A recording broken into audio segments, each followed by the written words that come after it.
So ngayon, oras na to, nasa 12:30.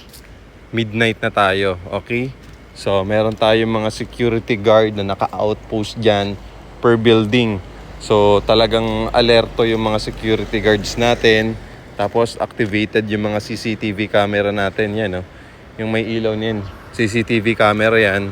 Same thing doon, CCTV camera yan. Tapos pag alas 11 na ng gabi, pinapatay na yung mga cove light para wala nang gumamit ng amenities.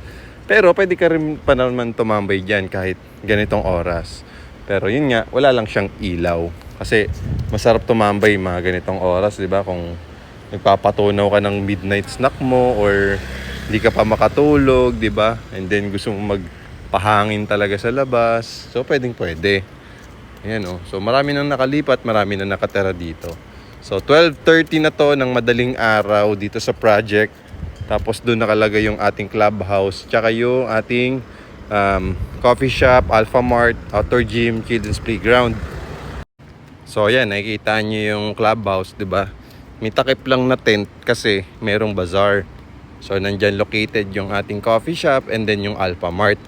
So pwede kayong mag-rent din dyan sa second floor in case merong birthday, may event, may occasion, di ba?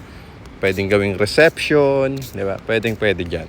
Sa mga interested kumuha ng property dito, 30 to 90 days lang, pwede ka na makalipat. At 10,000 to 25,000 lang talaga yung ilalabas mo. So ano pang inaantay mo? Follow me and message me.